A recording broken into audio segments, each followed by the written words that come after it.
Kuha po tayo ng paliwanag ng eksperto tungkol dyan. Kausapin po natin si TVOX Director Dr. Teresito Bacolcol. Magandang umaga at welcome po sa Balitang Hali, sir. Yes, magandang umaga din po sa inyo, ma'am. Thank you for having me here. Opo, ano po bang eksplanasyon? Bakit sunod-sunod po yung mga nararamdamang lindol sa bansa nito pong mga nakalipas na araw? Okay, so again, wala po tayong kakaibang pattern o season dito sa mga lindol. Ang mga lindol ay nangyari po yan kapag naiipon at biglang nailabas ang stress sa mga fault and trenches natin. So it just so happened na sa mga nitong nakaraang araw, pareho mas aktibo ang the segment of the Philippine Trench at yung iba pa nating fault sa Luzon at Visayas. Again, this is normal for a country like the Philippines, which is part of the Pacific Ring of Fire.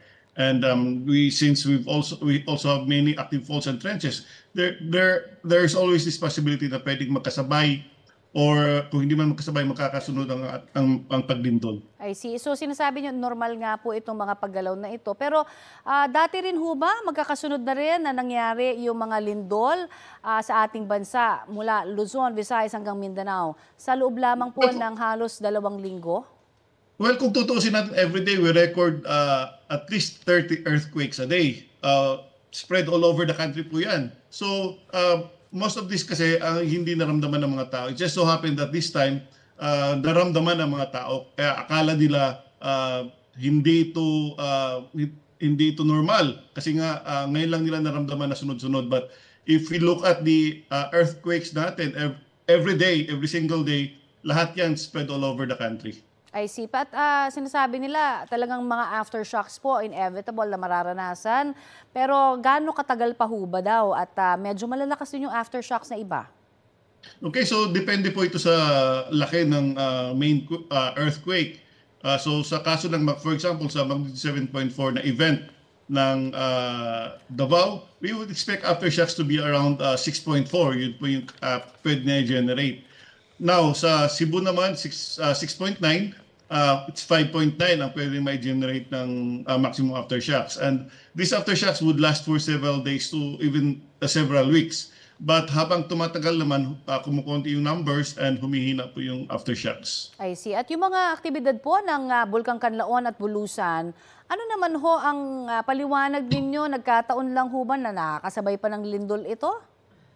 Even before nagkakaroon ng malalakas na paglindol for the past week, yung Bulusan ng Taal naman, ang Kanlaon, and even Mayon, always been acting up kasi meron silang alert level. Taal Volcano, Bulusan, and Mayon ay nasa alert level 1, and Taal, Mayon, Kanlaon Volcano is nasa alert level 2. At yung sinasabing volcanic earthquake, iba pa po ito dun sa lindol po na nararanasan sa mga faults at trenches po natin.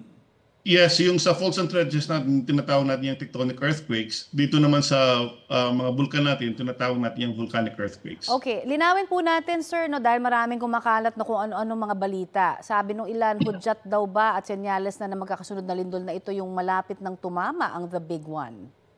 Hindi po. Ang mga lindol na naganap from the previous days ay magkakaiba ang pinagmulan at magkakalayo ang lokasyon.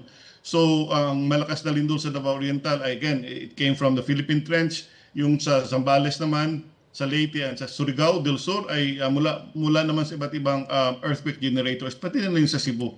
So, ibig sabihin, independent at walang direktang koneksyon po yung ating mga active faults. So ang pagyanig sa isang lugar ay hindi nagpapahiwatig na susunod na ang lindol sa iba pang fault.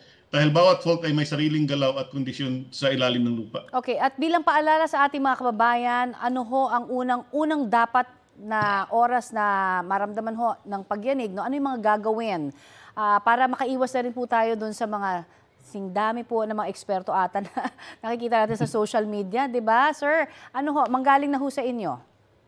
So una natin gawin, kapag may malakas na pagyanig, we do the drop, cover, and hold, and then we stay put, and we stay there until the shaking stops and then we evacuate. And then second, huwag po tayong maniwala sa mga kumakalat ngayon. Katulad po na sinasabi nyo, dumadami yung mga experts. Palaging ganyan yan. Every time there is like say a volcano eruption, a volcanic eruption, dumadami yung mga volcanologists natin. Ganito, dumadami yung lindol, dumadami na rin yung mga earthquake experts natin. So, wag po silang maniwala, lalo na yung sa mga manghuhula. Wag po silang maniwala dyan. Wala pong technology that can tell us when an earthquake would happen. They get the information only from our institute, which is the mandated agency. Again, wala pong technology right now that can tell us exactly when an earthquake will happen. Okay, ito lang din ho paglilinaw kasi may mga kumakalat din sa social media na dapat daw dun sa mga nakatira sa tabing dagat, dapat magbilang daw ng 20 segundo para malaman kung may possible na tsunami. Ano ho ba ang totoo dyan? O ano ba ang dapat gabay sa mga kababayan po natin? Ay, hindi po yan totoo. Ang dapat lang gawin kapag may tatlong natural signs of an impending local tsunami. So una, kapag may malakas na shaking na halos hindi ka na makatayo. Second, kapag napansin mo na nag-recede yung dagat. And third, kapag may narinig ka na roaring sound or dumagundong na sound coming from the sea, kahit isa man lang dito sa tatlo ang iyong ma-observe, then you have to move to a higher place immediately. Hindi yung maghintay ka pa ng 20 seconds. You have to evacuate immediately to a higher place kasi baka po magkaroon ng tsunami. Wag pong, kapag napansin po na may nagbisita ng dagat, wag po kayo kumuha ng cellphone. Takbo ka agad. Oo, wag naman mag-content pa, ano, sir? That's right. Marami pong salamat sa pagtulong nyo sa amin sa paglaban sa fake news. Ayan po naman si FIVOX Director Dr. Teresito Bacolcol.